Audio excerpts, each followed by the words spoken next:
नमस्कार दोस्तों, wealth zone में आपका स्वागत है। आज जो सफर हम शुरू करने वाले हैं वो सिर्फ पैसों की कहानी नहीं है। ये उस सोच की कहानी है जो कुछ लोगों को अमीर बनाती है और बाकी सबको पूरी जिंदगी दौड़ाती रहती है। एक ऐसी दौड़ जिसका कोई अंत नहीं। क्या आपने कभी सोचा है कि दो इंसान एक ही शहर में, एक ही समय में, एक जैसी तनख्वाह से शुरुआत करते हैं और 20 साल बाद एक के पास बंगला है, गाड़ी है, निवेश है, आजादी है, और दूसरा अभी भी ईएमआई भरते हुए महीने के आखिरी हफ्ते का इंतजार करता है? ये फर्क किस्मत का नहीं है, ये एजुकेशन का नहीं है, ये फैमिली बैकग्राउंड का नहीं है। ये फर्क है एक साइलेंट स्ट्रैटेजी का। एक ऐसी स्ट्रैटेजी जो अमीर लोग जानते हैं लेकिन कभी बताते नहीं, जो स्कूल्स में नहीं पढ़ाई जाती, जो पेरेंट्स खुद नहीं समझते तो बच्चों को क्या सिखाएंगे। और यही वो स्ट्रैटेजी है जिसके बारे में आज हम बात करेंगे, पूरे 1.5 घंटे तक, गहराई से, ईमानदारी से, और इस तरह कि जब ये सफर खत्म हो तो आप वही इंसान न रहें जो इसे शुरू करने से पहले थे। तो संभल जाइए, ध्यान से सुनिए, क्योंकि ये वो बातें हैं जो आपको बहुत पहले सुननी चाहिए थी। अध्याय 1, ज्यादातर लोग अमीर क्यों नहीं बनते। एक बार एक छोटे से गांव में दो दोस्त थे, रमेश और सुरेश। दोनों ने एक साथ पढ़ाई की, एक साथ शहर आए, एक साथ नौकरी शुरू की। रमेश को पहले महीने जब सैलरी मिली तो उसने क्या किया? उसने नए कपड़े खरीदे, दोस्तों को ट्रीट दी, एक अच्छा फोन लिया। उसे लगा कि यही तो जिंदगी है, मेहनत करो, कमाओ, एंजॉय करो। और सुरेश ने उस महीने अपनी सैलरी का एक हिस्सा अलग रख दिया, बिना किसी को बताए, बिना किसी को दिखाए। उसने उस पैसे को कहीं लगा दिया जो धीरे धीरे और पैसा बनाने लगा। 10 साल बाद रमेश अभी भी नौकरी कर रहा है, तनख्वाह बढ़ी है, लेकिन खर्चे भी बढ़े हैं। और सुरेश की जिंदगी बदल चुकी है। ये कहानी फिक्शनल है, लेकिन ये सच्चाई नहीं है। ये हकीकत है जो हर गली, हर मोहल्ले, हर शहर में हो रही है। हम सबको बचपन से एक ही बात सिखाई गई है, पढ़ो, अच्छे मार्क्स लाओ, अच्छी जॉब लो, अच्छी सैलरी मिलेगी, जिंदगी सेट हो जाएगी। लेकिन किसी ने यह नहीं बताया कि सैलरी और वेल्थ दो अलग अलग चीजें हैं। सैलरी वो है जो आप कमाते हैं जब आप काम करते हैं। वेल्थ वो है जो आपके लिए काम करती है जब आप सो रहे होते हैं। हमारा पूरा एजुकेशन सिस्टम हमें एम्प्लॉयज बनाने के लिए डिजाइन किया गया है, एंटरप्रेन्योर्स नहीं, एसेट बिल्डर्स नहीं, वेल्थ क्रिएटर्स नहीं, सिर्फ अच्छे डिसिप्लिन्ड एम्प्लॉयज जो समय पर आएं, काम करें और सैलरी लेकर घर जाएं। और इसीलिए ज्यादातर लोग पूरी जिंदगी इनकम के पीछे भागते हैं। उन्हें कभी यह नहीं बताया गया कि इनकम एक साधन है, मंजिल नहीं। मंजिल है वेल्थ, और वेल्थ बनती है एसेट से, इनकम से नहीं।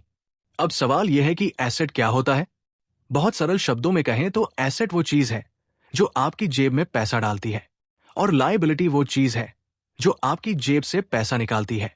आपकी नौकरी इनकम देती है, लेकिन जिस दिन नौकरी गई, इनकम भी गई।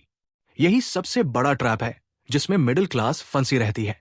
अमीर लोग इनकम कमाते हैं और उसे एसेट्स में बदल देते हैं, और वो एसेट्स और इनकम बनाती है। ये साइकिल चलती रहती है, और एक दिन ऐसा आता है जब उनकी एसेट्स की इनकम उनकी एक्सपेंसेस से ज्यादा हो जाती है। उस दिन वो फाइनेंशियली फ्री हो जाते हैं। लेकिन बाकी लोग, वो इनकम कमाते हैं और उसे लायबिलिटीज में बदल देते हैं। नई गाड़ी, बड़ा घर जो किराए पर लिया है, लेटेस्ट गैजेट्स, ब्रांडेड कपड़े, ये सब लाइफस्टाइल है, लेकिन ये वेल्थ नहीं है। और यही वो फंडामेंटल गलती है जो ज्यादातर लोग पूरी जिंदगी करते रहते हैं। तो पहला सवाल अपने आप से पूछिए, आपकी इनकम कहां जा रही है? एसेट्स में या लायबिलिटीज में? अध्याय 2, अमीर और बाकी सबके बीच का मौन फर्क। 1997 में अमेरिका में एक बहुत बड़ी रिसर्च हुई। थॉमस स्टैनले और विलियम डनको नाम के दो इकोनॉमिस्ट्स ने अमेरिका के सबसे अमीर लोगों का अध्ययन किया, और उन्होंने जो पाया वो बहुत चौंकाने वाला था। उन्होंने पाया कि असली अमीर लोग आपको दिखते नहीं। वो लक्जरी कार्स नहीं चलाते, वो फ्लैशी घरों में नहीं रहते, वो ब्रांडेड कपड़े नहीं पहनते। वो क्वाइटली, साइलेंटली अपनी वेल्थ बनाते रहते हैं।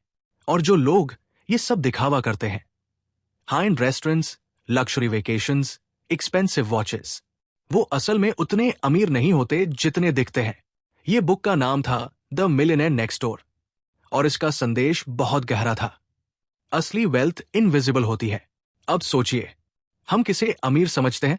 उसे जो महंगी गाड़ी में घूमता है, उसे जो डिजाइनर क्लोथ्स पहनता है, उसे जो इंस्टाग्राम पर लक्जरी लाइफस्टाइल पोस्ट करता है। लेकिन ये सब वेल्थ का प्रदर्शन है, वेल्थ नहीं। असली अमीर इंसान वो है जो खर्च करने की क्षमता रखते हुए भी नहीं खर्च करता, जो दिखावे में यकीन नहीं रखता, जो क्वाइटली अपने एसेट्स बिल्ड करता रहता है। ये पहला और सबसे बड़ा साइकोलॉजिकल फर्क है। अमीर लोगों की सोच लॉन्ग टर्म होती है। जब एक आम इंसान सोचता है कि इस महीने क्या खरीदूं, एक अमीर इंसान सोचता है कि अगले 10 साल में ये इन्वेस्टमेंट क्या रिटर्न देगी। जब एक आम इंसान बोनस मिलने पर वेकेशन प्लान करता है, एक अमीर इंसान उस बोनस को ऐसी जगह लगाता है जो अगले साल और बोनस बनाए। ये शॉर्ट टर्म सोच बनाम लॉन्ग टर्म सोच का फर्क है। और दूसरा बड़ा फर्क है ओनरशिप माइंडसेट। एक एम्प्लॉय सोचता है, मुझे काम मिला, सैलरी मिलेगी, जिंदगी चलेगी। एक वेल्थ बिल्डर सोचता है, मैं कैसे उस सिस्टम का हिस्सा बन सकता हूं जो खुद काम करे।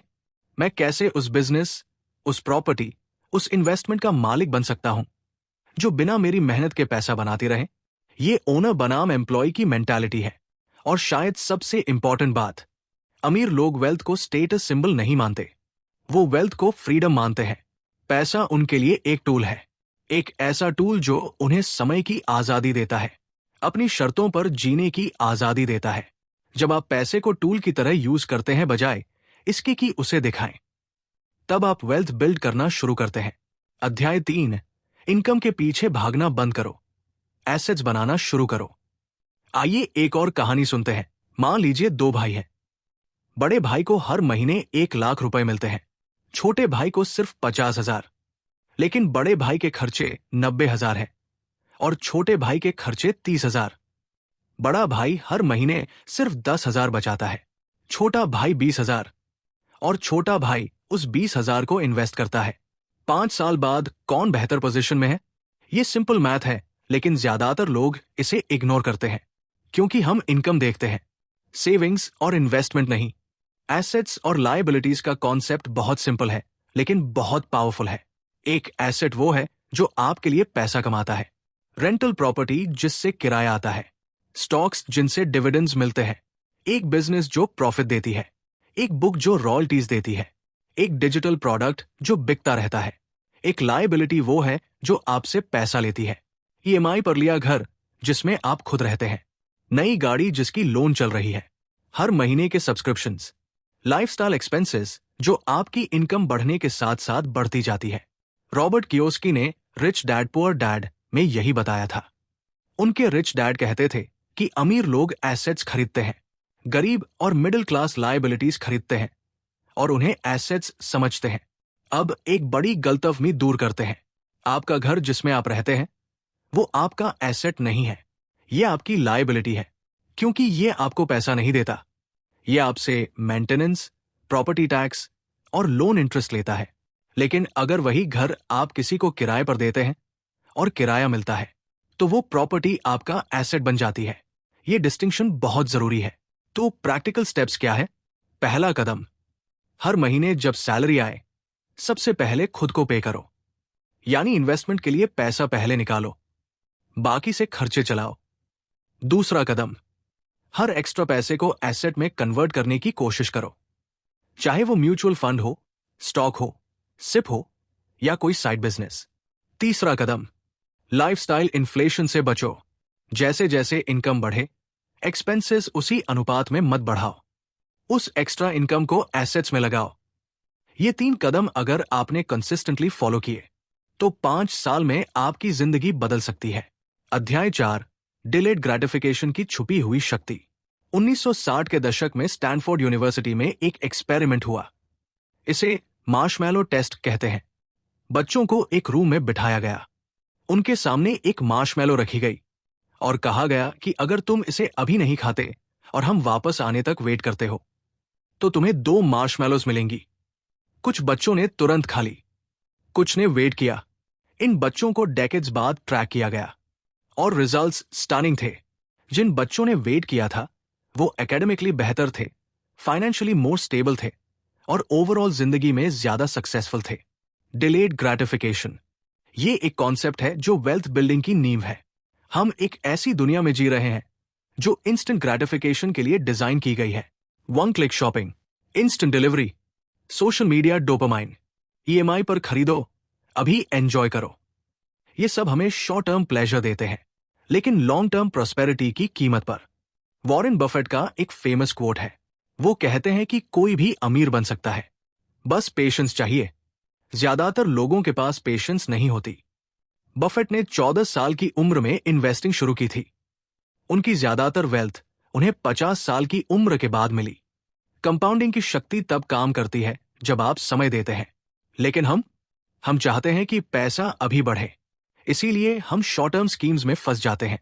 क्रिप्टो करेंसी में ओवरनाइट मिलियनेयर बनने के सपने देखते हैं, एमएलए में ज्वाइन होते हैं, लेकिन पेशेंस के साथ लॉन्ग टर्म इन्वेस्टमेंट नहीं करते। डिलेड ग्रेटिफिकेशन का मतलब ये नहीं कि आप कभी एंजॉय नहीं करते। इसका मतलब है कि आप चुनाव करते हैं। आज एक छोटी खुशी छोड़ते हैं ताकि कल एक बड़ी आजादी मिले। जब आपका मन नया फोन खरीदने का करे तो खुद से पूछिए, क्या ये जरूरत है या सिर्फ डिजायर?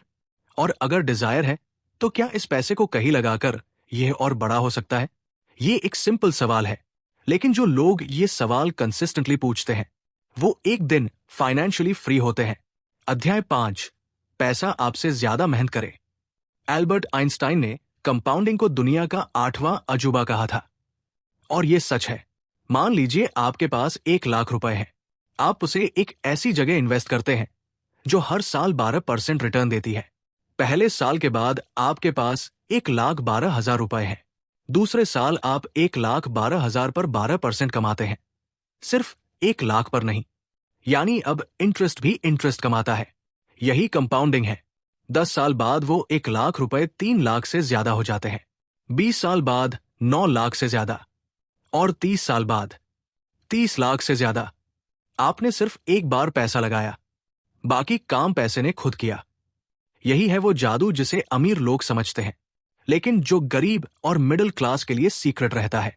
लेकिन कंपाउंडिंग सिर्फ पैसों में नहीं होती, नॉलेज में भी होती है, स्किल्स में भी होती है। अगर आप हर दिन थोड़ा कुछ सीखते हैं, आपकी अर्निंग पोटेंशियल भी उसी तरह कंपाउंड होती है। कैश फ्लो का कॉन्सेप्ट भी यहां बहुत इंपॉर्टेंट है। पैसिव इनकम वो इनकम है जो आपको बिना एक्टिव वर्क के आती रहती है। Rental income, dividend income, royalties, digital products की सेल्स, ये सब पैसिव कैश फ्लोज है। जब आपकी पैसिव इनकम आपकी एक्सपेंसेस को कवर करने लगे, उस दिन आप फाइनेंशियली फ्री हो जाते हैं। आपको किसी की नौकरी नहीं करनी, किसी के आगे नहीं झुकना। अपने समय का मालिक आप खुद होते हैं। लेकिन इस स्टेज तक पहुंचने के लिए पेशेंस, डिसिप्लिन और कंसिस्टेंट इन्वेस्टमेंट जरूरी है। और यहां एक और जरूरी बात, जितनी जल्दी शुरू करो उतना अच्छा। 25 साल की उम्र में की गई इन्वेस्टमेंट और 35 साल की उम्र में की गई इन्वेस्टमेंट में 30 से 40 साल बाद का फर्क एस्ट्रोनॉमिकल होता है। टाइम कंपाउंडिंग का सबसे पावरफुल इंग्रेडिएंट है। तो आज, अभी, इसी वक्त सोचिए, क्या आपका पैसा आपके लिए काम कर रहा है या आप अकेले पूरे परिवार के लिए काम कर रहे हैं? अध्याय 6, ओनरशिप का वेल्थ फॉर्मूला। इतिहास में जितने भी बड़े अमीर हुए हैं, उनमें एक चीज कॉमन है, ओनरशिप। जॉन डी रॉकफेलर, उन्होंने स्टैंडर्ड ऑयल बनाई, उसका ओनरशिप था उनके पास। एंड्रू कार्नेगी, स्टील का empire, ownership. Bill Gates, Microsoft, ownership. Elon Musk, Tesla, SpaceX, ownership. आज के दौर में जो लोग फास्टेस्ट वेल्थ क्रिएट कर रहे हैं, वो एम्प्लॉइज नहीं है, वो ऑनर्स है। अब ये सुनकर आप कह सकते हैं, मेरे पास तो ऐसी कोई कंपनी नहीं है, मैं एलोन मस्क तो नहीं हूं। लेकिन ऑनरशिप सिर्फ कंपनी खड़ी करने से नहीं होती। अगर आप स्टॉक मार्केट में किसी कंपनी के शेयर्स खरीदते हैं, तो आप उस कंपनी के पार्शियल ओनर हैं, चाहे एक शेयर हो। आप उस बिजनेस के ग्रोथ से बेनिफिट करते हैं। अगर आप एक रेंटल प्रॉपर्टी खरीदते हैं, आप रियल एस्टेट के ओनर हैं। टेनेंट आपको रेंट देता है, प्रॉपर्टी की वैल्यू भी बढ़ती है। अगर आप एक यूट्यूब चैनल बनाते हैं, एक ब्लॉग लिखते हैं, एक बुक पब्लिश करते हैं, एक ऑनलाइन कोर्स बनाते हैं, तो आप इंटेलेक्चुअल प्रॉपर्टी के ओनर बन जाते हैं, जो आने वाले वर्षों तक इनकम जनरेट करती रहती है। ओनरशिप के ये सभी फॉर्म्स आज किसी के लिए भी एक्सेसिबल है। रियल एस्टेट में शुरुआत के लिए आपको करोड़ों की जरूरत नहीं। आरईआईटीज यानी रियल एस्टेट इन्वेस्टमेंट ट्रस्ट्स में आप छोटी अमाउंट से शुरू कर सकते हैं। स्टॉक्स में मंथली सिप से आप धीरे धीरे ओनरशिप बिल्ड कर सकते हैं। और इंटेलेक्चुअल प्रॉपर्टी तो आज डिजिटल वर्ल्ड में बनाना पहले से कहीं ज्यादा आसान है। कि इनसाइट ये है कि एम्प्लॉइज वो लोग हैं जिन्हें तब तक पे किया जाता है जब तक वो काम करते हैं। ओनर्स वो हैं जिन्हें सिस्टम तब भी पे करता है जब वो काम नहीं कर रहे। आपका गोल एम्प्लॉय से ओनर बनना होना चाहिए। ये ओवरनाइट नहीं होगा, लेकिन एक एक स्टेप से ये जर्नी पॉसिबल है। अध्याय 7, कंटिन्यूअस लर्निंग का छुपा हुआ रहस्य। वॉरेन बफेट से किसी ने पूछा कि अमीर बनने का सबसे इंपॉर्टेंट स्किल क्या है। उन्होंने जवाब दिया, पढ़ना। हर दिन वो 5 से 6 घंटे पढ़ते हैं। अरबती है, दुनिया के सबसे सक्सेसफुल इन्वेस्टर्स में से एक है, फिर भी रोज पढ़ते हैं। चार्ली मुंगेर, उनके बिजनेस पार्टनर, कहते थे कि मैंने आज तक कोई बड़ा सक्सेसफुल इंसान नहीं देखा जो ज्यादा नहीं पढ़ता हो। ये कोइंसिडेंस नहीं है।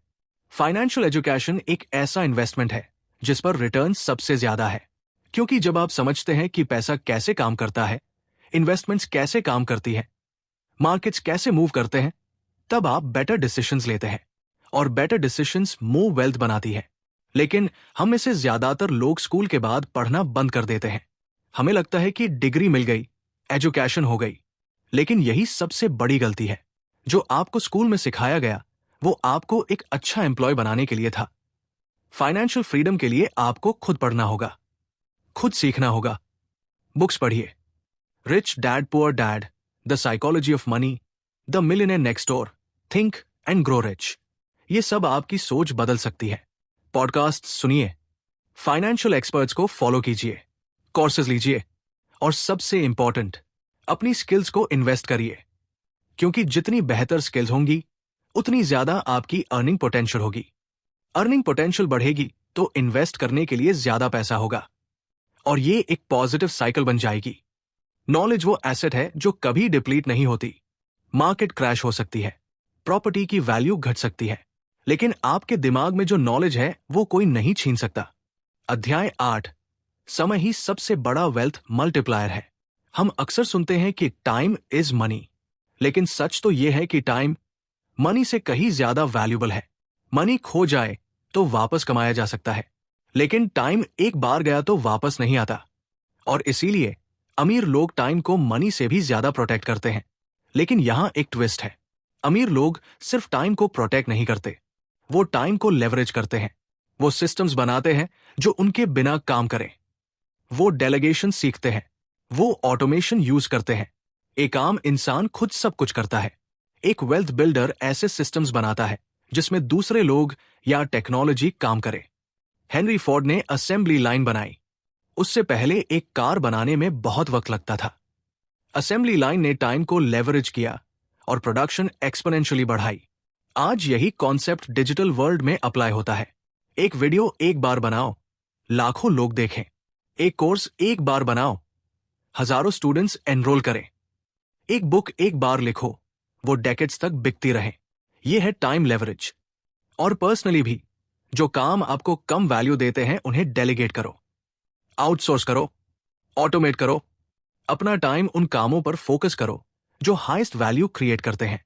जब आपका टाइम किसी ऐसी चीज में जाता है जो डायरेक्टली आपकी वेल्थ नहीं बढ़ाती, वो एक अपॉर्चुनिटी कॉस्ट है। उस टाइम का एक कॉस्ट है। पेशेंस भी टाइम का एक इंपॉर्टेंट एस्पेक्ट है। वेल्थ बिल्डिंग एक लॉन्ग गेम है।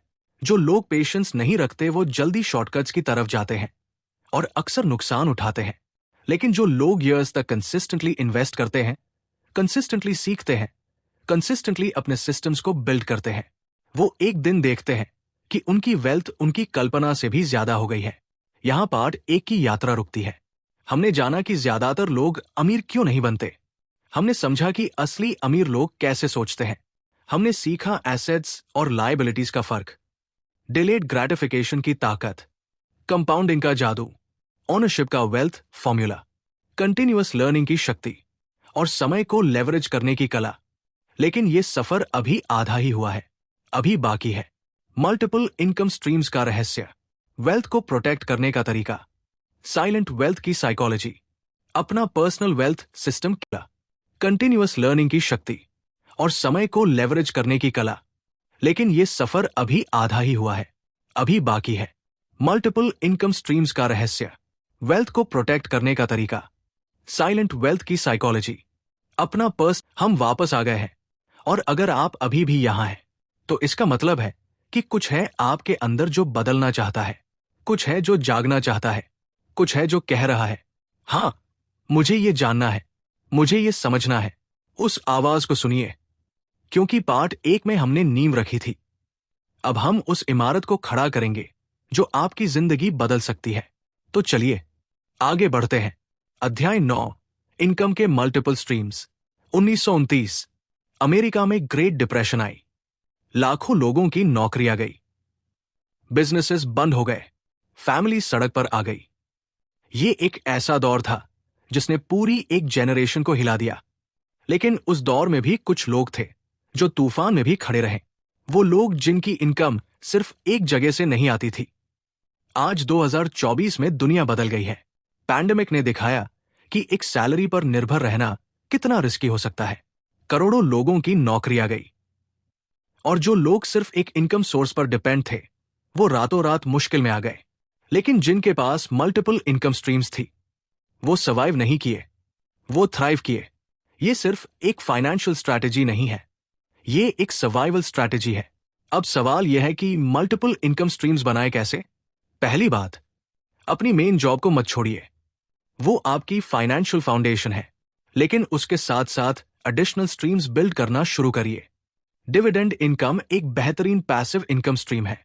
जब आप किसी कंपनी के शेयर्स खरीदते हैं जो रेगुलर डिविडेंड्स देती है, तो हर क्वार्टर आपके खाते में पैसा आता है बिना कोई काम किए। रेंटल इनकम, अगर आपके पास प्रॉपर्टी है जिसे किराए पर दे सकते हैं, तो ये एक कंसिस्टेंट मंथली कैश फ्लो है। और रियल एस्टेट की वैल्यू भी टाइम के साथ बढ़ती है। डिजिटल एसेट्स, आज की दुनिया में आप एक ऑनलाइन कोर्स बना सकते हैं, एक ई बुक लिख सकते हैं, एक यूट्यूब चैनल शुरू कर सकते हैं, एक पॉडकास्ट, एक ब्लॉग। ये सब एक बार क्रिएट होते हैं और ईयर्स तक इनकम जनरेट करते रहते हैं। रॉयल्टीज, अगर आपके पास कोई स्किल है जैसे राइटिंग, म्यूजिक, फोटोग्राफी, तो आप अपना वर्क लाइसेंस करके रॉयल्टीज कमा सकते हैं। Interest income, fixed deposits, bonds और डेट इंस्ट्रूमेंट से इंटरेस्ट इनकम आती है।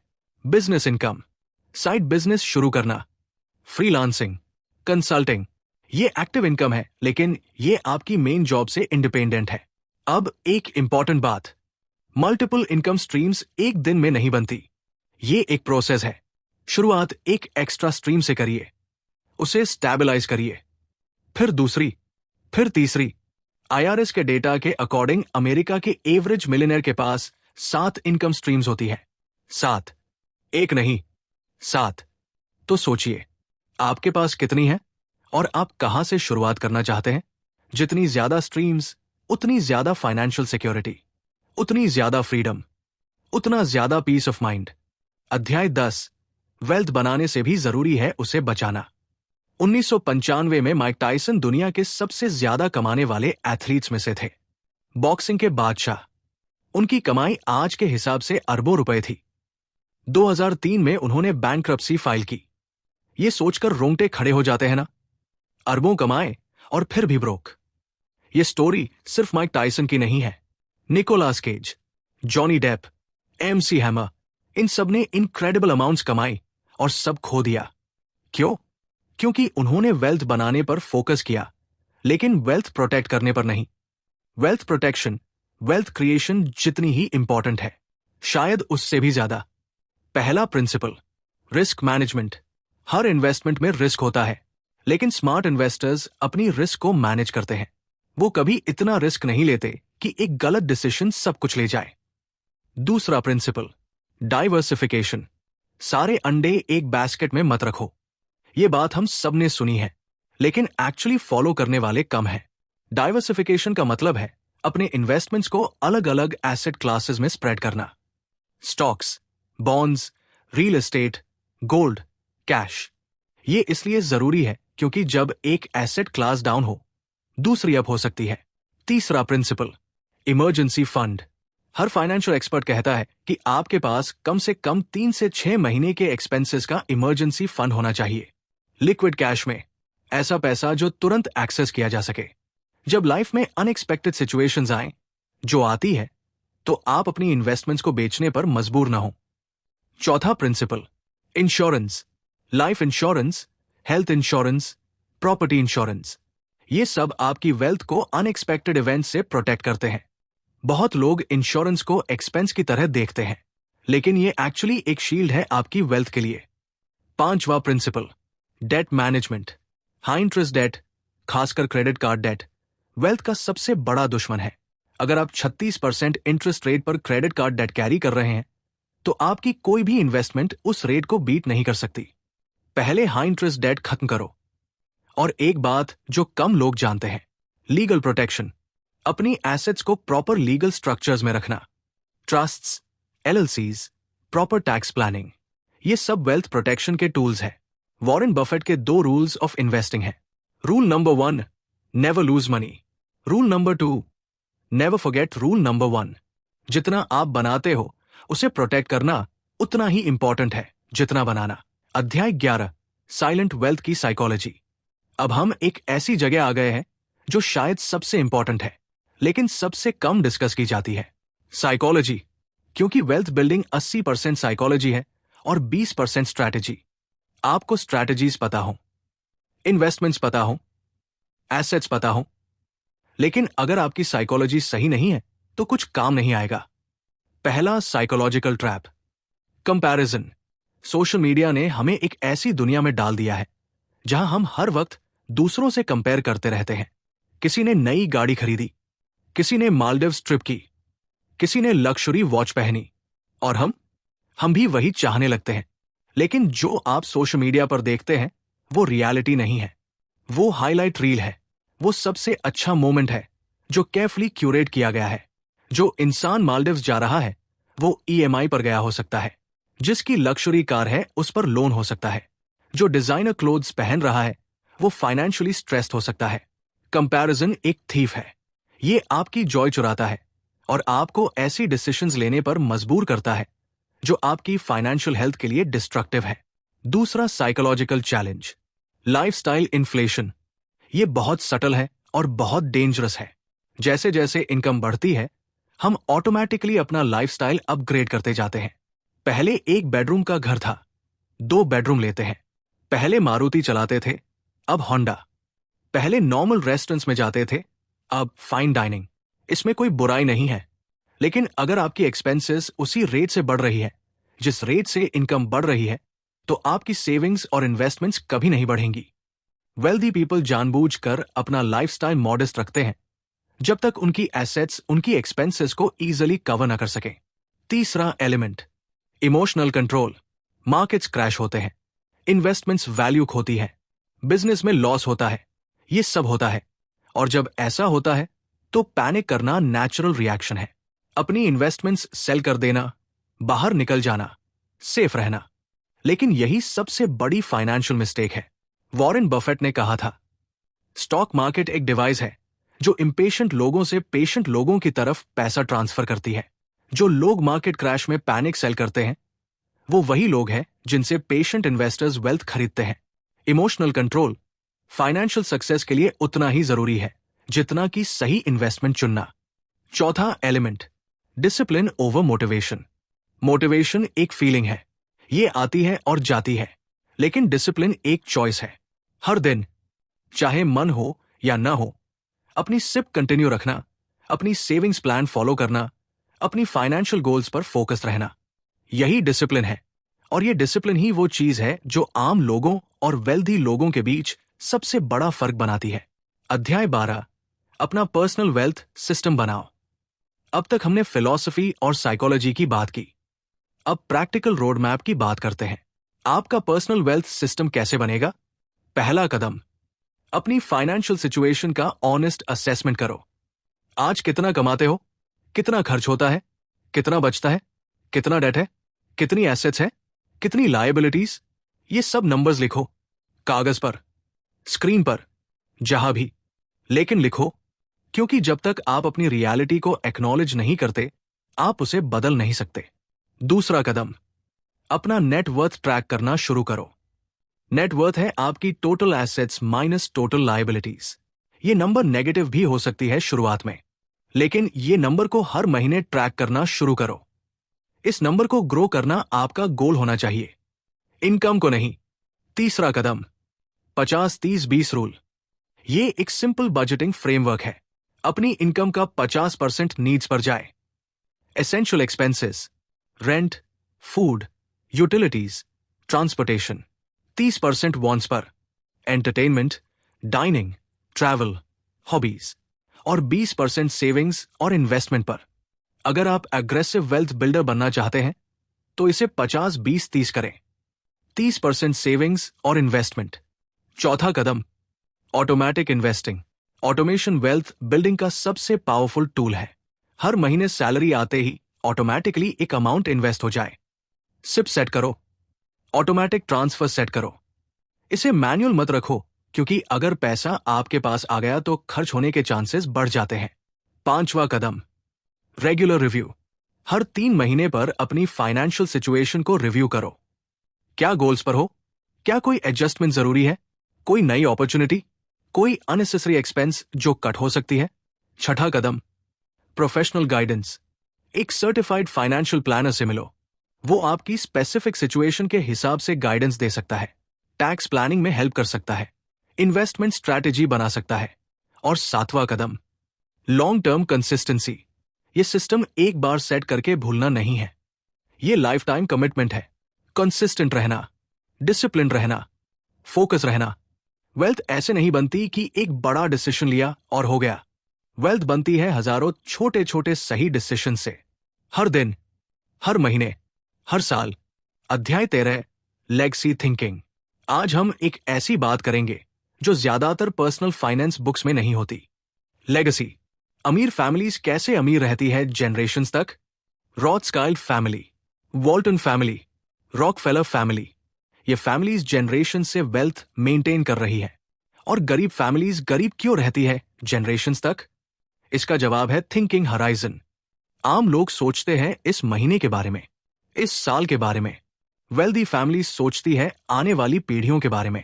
ये एक फंडामेंटल शिफ्ट है। जब आप लेगेसी थिंकिंग अडॉप्ट करते हैं तो आपके डिसीजंस बदल जाते हैं। आप सिर्फ अपने लिए नहीं सोचते, आप अपने बच्चों के लिए सोचते हैं, उनके बच्चों के लिए। रॉथस्काइल्ड फैमिली का एक फेमस प्रिंसिपल है।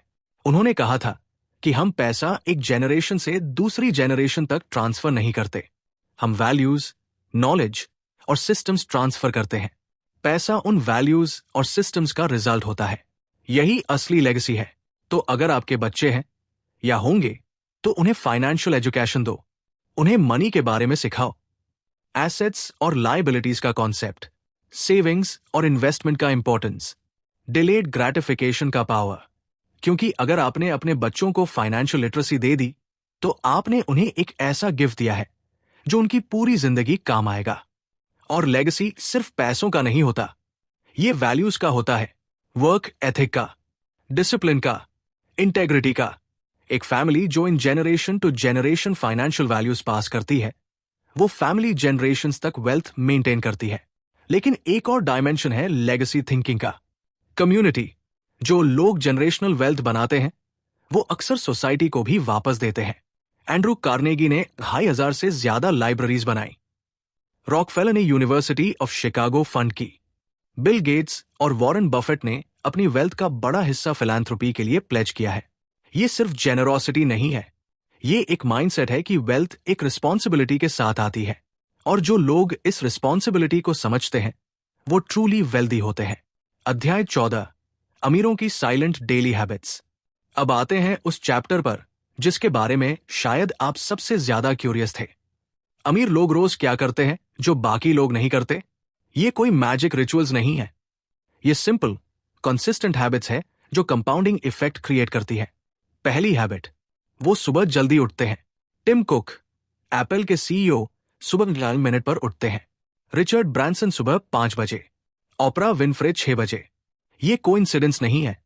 सुबह का शांत टाइम, जब बाकी दुनिया सो रही है, वो टाइम है जब आप अपने गोल्स पर फोकस कर सकते हैं, अपनी प्रायोरिटीज सेट कर सकते हैं अपने आप में इन्वेस्ट कर सकते हैं।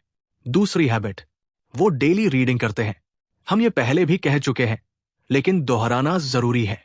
Warren Buffett, Bill Gates, Mark Zuckerberg, Elon Musk, ये सब डेली रीडर्स हैं। रीडिंग सिर्फ इंफॉर्मेशन देती नहीं, ये आपके पर्सपेक्टिव को एक्सपैंड करती है। ये आपको ऐसे पैटर्न्स दिखाती है जो आपने पहले नहीं देखे। ये आपकी थिंकिंग को शार्पन करती है। तीसरी हैबिट, वो अपनी फाइनेंसेस डेली ट्रैक करते हैं।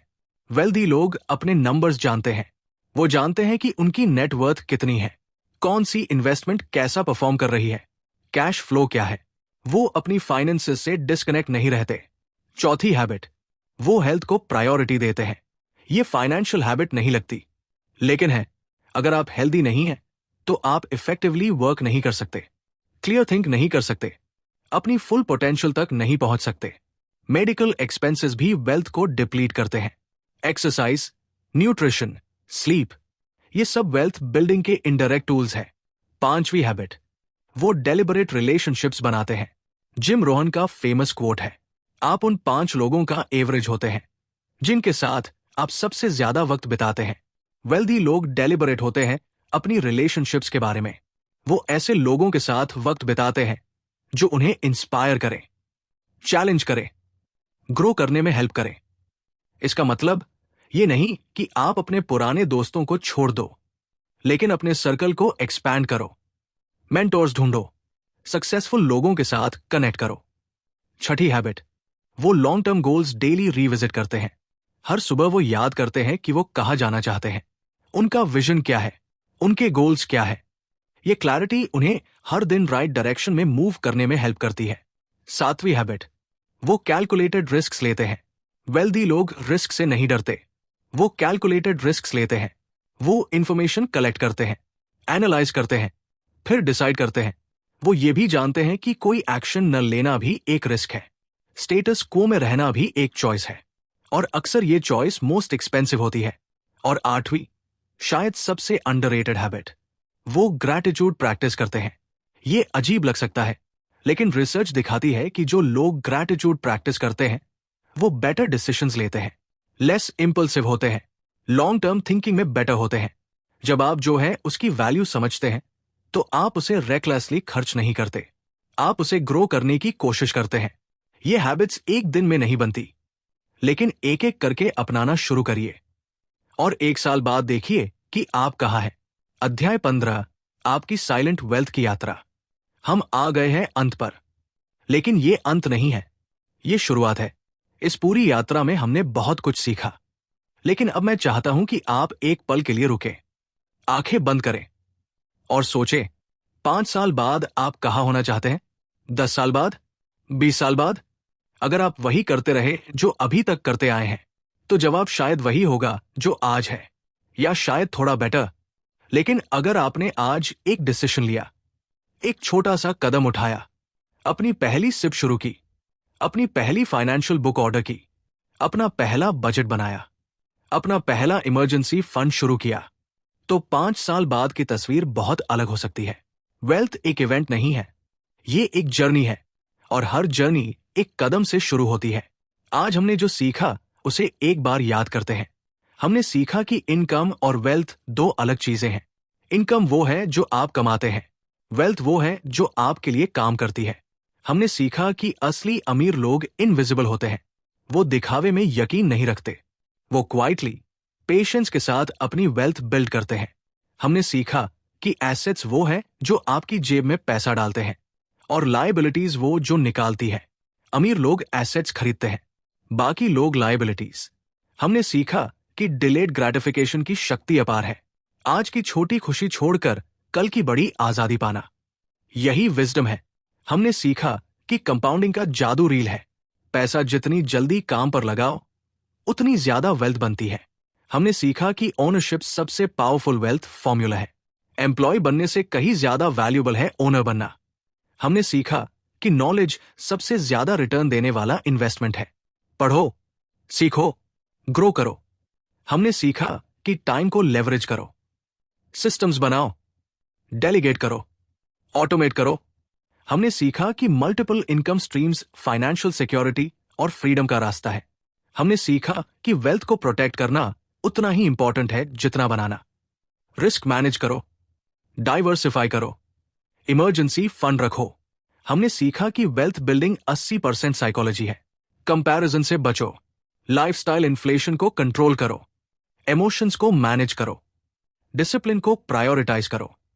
हमने सीखा कि अपना पर्सनल वेल्थ सिस्टम बनाना जरूरी है। Budget, automatic investing, regular review. हमने सीखा कि लेगेसी थिंकिंग एडॉप्ट करना, अपने बच्चों को फाइनेंशियल एजुकेशन देना, जनरेशंस के लिए सोचना। और हमने सीखा कि वेल्दी लोगों की डेली हैबिट्स कोई मैजिक नहीं है। वो सिंपल, कंसिस्टेंट एक्शंस हैं जो टाइम के साथ कंपाउंडिंग इफेक्ट क्रिएट करती है। ये सब नॉलेज है, लेकिन नॉलेज तब तक कुछ नहीं जब तक एक्शन ना हो। तो आज, अभी, इस मोमेंट में एक कमिटमेंट करिए अपने आप से। ये कमिटमेंट है कि आप एक कदम उठाएंगे, सिर्फ एक। हो सकता है वो कदम एक फाइनेंशियल बुक ऑर्डर करना हो सकता है वो एक सिप शुरू करना हो सकता है वो अपने बजट को पेपर पर लिखना हो सकता है वो एक फाइनेंशियल एडवाइजर से अपॉइंटमेंट लेना हो। एक कदम, बस, क्योंकि बिगेस्ट जर्नीज एक कदम से ही शुरू होती है। और याद रखिए, साइलेंट वेल्थ वो वेल्थ है जो दिखती नहीं लेकिन फील होती है। वो फ्रीडम जो आपको सुबह उठकर ये नहीं सोचने देती कि आज का दिन कैसे निकलेगा। वो पीस जो आती है जब आप जानते हो कि आपके और आपके परिवार का फ्यूचर सिक्योर है। ये पीस, ये फ्रीडम, ये आजादी, ये आपका हक है। और इसे पाने का एक ही रास्ता है, silent, patient, disciplined, consistent wealth building. कोई शॉर्टकट नहीं, कोई ओवरनाइट सक्सेस नहीं, सिर्फ सही दिशा में, सही स्ट्रैटेजी के साथ लगातार चलते रहना। दोस्तों, आपसे बुक मीडिया की तरफ से एक रिक्वेस्ट है। अगर ये सफर आपके किसी काम आया, अगर इसने आपके मन में कोई एक भी नई सोच जगाई, अगर इसने आपको एक भी कदम उठाने के लिए इंस्पायर किया, तो इसे उन लोगों तक जरूर शेयर करिए जिन्हें इसकी जरूरत है। क्योंकि नॉलेज बांटने से बढ़ती है। और अगर आपकी वजह से किसी एक इंसान की जिंदगी बेहतर हो जाए, तो ये सफर सच में वर्थ इट था। और अंत में एक आखिरी बात, आज से वर्षों बाद जब आप उस जगह पहुंच जाएंगे जो आपने सपने में देखी थी, जब आपकी एसेट्स आपकी एक्सपेंसेस से ज्यादा होंगी, जब आप फाइनेंशियली फ्री होंगे, उस दिन आप याद करिएगा आज का ये मोमेंट, जब आपने पहली बार डिसाइड किया था कि बस अब बदलना है। वो मोमेंट आज है और वो इंसान आप है। अपनी साइलेंट वेल्थ की यात्रा आज से शुरू करिए। ये था वेल्थ जोन का एक और सफर। मिलते हैं अगली बार एक नई कहानी के साथ, एक नई ट्रांसफॉर्मेशन के साथ।